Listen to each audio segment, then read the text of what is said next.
Ya, selamat malam untuk perkenalkan, nama saya Kristoforus Sananda Bimantara, NIM 2019-03-011. Pada hari ini saya akan menjelaskan dan menunjukkan cara palpasi dari ankle joint. Terima kasih. Oke, yang pertama memasuki talocrural joint. Nah, talocrural joint ini dibagi menjadi 3 tulang. Yang pertama tulang tibia pada bagian anterior, dan untuk origonya akan berakhir di malleolus bagian medial. Selanjutnya untuk yang bagian tulang fibula berada pada posterior. Akan saya gambarkan. Tulang fibula tulang ini tertutup pada tulang tibia karena bagian ini di belakang atau bagian posterior dari tulang tibia. Oke, untuk tulang fibula saya akan lanjut. Origonya berakhir pada malleolus lateral. Oke, malleolus lateral.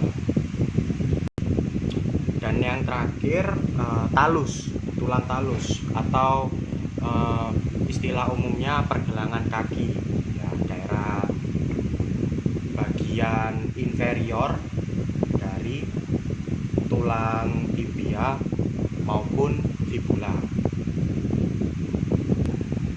Oke, selanjutnya kita akan masuk ke inferior tibiofibular joint. Inferior tibulofibular joint ini yang berartikulasi pada daerah inferior. Jadi bagian bawah yang berartikulasi dengan tulang dari tibia maupun tulang fibula, yang diantara dua tulang ada sendi yang terdapat di sana yang menghubungkan antara tibia dan juga fibula. Oke, selanjutnya subtalar joint. Subtalar joint ini tulang yang berartikulasi ada pada bagian calcaneus pada bagian posterior. Nah, saya akan mempalpasinya. Nah, yang menonjol ini merupakan dari tulang calcaneus yang saya lingkari ini. Dan untuk yang bagian depannya tadi bagian talus. Oke, nah ini merupakan dari tulang talus. Jadi subtalar joint itu yang berartikulasi tulangnya ada dua, ada talus dan juga calcaneus yang pada bagian posterior. Oke, selanjutnya kita akan masuk ke bagian konfigurasi tulang. Oke, yang pertama dari talocrural. Saya akan membahas talocrural. Talocrural untuk komponen proksimal ada pada tulang kruris. Nah, tulang kruris ini ada dua tulang, tibia dan juga fibula, yang berperan sebagai konveks. Yang berperan sebagai konkav untuk bagian tulang kruris. Lalu untuk yang bagian tulang dari talus sendiri berperan sebagai konveks. Di sini berperan sebagai konveks. Jadi untuk geraknya konveks menuju ke konkav. Jadi distal ke proksimal. Lalu untuk CPP-nya sendiri full ankle dorsifleksi. Jadi full ankle dorsifleksi jadi seperti ini. Nah, ini dapat dilihat dari kontraksi dari tulangnya sendiri, dorsifleksi. Lalu untuk resting PSS ada ankle sedikit plantar fleksi, jadi plantar fleksi. Nah, jadi seperti ini ya, plantar fleksi. Oke, yang selanjutnya untuk tulang talus, ostalus sendiri, atau istilah umumnya merupakan pergelangan kaki. Nah, Menurut saya dari tulang talus ini dibagi menjadi 3 permukaan, superior, medial, dan juga lateral. Untuk superiornya sendiri berada atau berhubungan dengan inferior tibia. Jadi berhubungan pada tulang tibia, inferior tibia.